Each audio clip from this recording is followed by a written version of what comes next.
देश में संविधान बनाने के बाद लोगों के कुछ मौलिक अधिकार दिए गए हैं। मौलिक अधिकारों में एक अधिकार शादी भी है। कोई भी लड़का लड़की अपने पसंद से दूसरे से विवाह कर सकते हैं।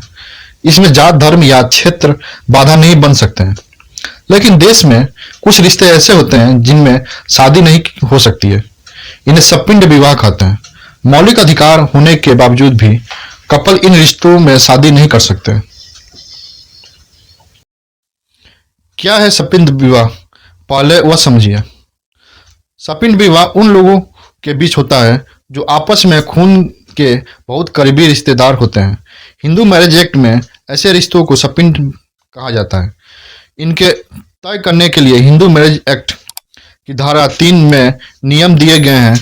धारा 3F(2) के मुताबिक अगर दो लोग में से एक दूसरे के सीधा पूर्वज हो और वह रिश्ता सपिंड रिश्ते की सीमा के अंदर आए, या फिर दोनों का कोई एक ऐसा पूर्वज हो जो दोनों के लिए सपिंड रिश्ते की सीमा के अंदर आए, तो दोनों लोग को ऐसे विवाह को सपिंड विवाह कहा जाता है।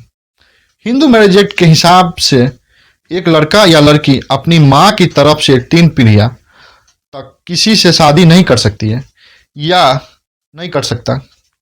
मतलब अपने भाई बहन, माँ बाप, दादा दादी और इन रिश्तेदारों जो माँ की तरफ से 3 पीढ़ियों के अंदर आते हैं, उनसे शादी करना कानून के खिलाफ है। बाप की तरफ से यह पाबंदी 5 पीढ़ियों तक लागू होती है।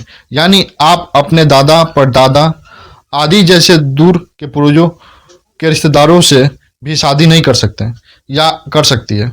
यह सब इसलिए है कि बहुत करीबी रिश्तेदारों के बीच शादी से शारीरिक और मानसिक समस्या पैदा हो सकती है। हालांकि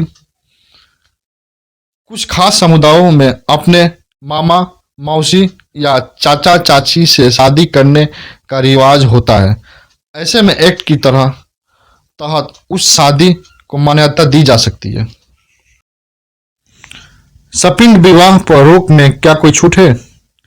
हिंदू मैरिज एक्ट की धारा 3A में रिवाज का जिक्र करते हुए बताया गया है कि एक लंबे समय से लगातार और बिना किसी बदलाव के मान्यता मिलनी चाहिए।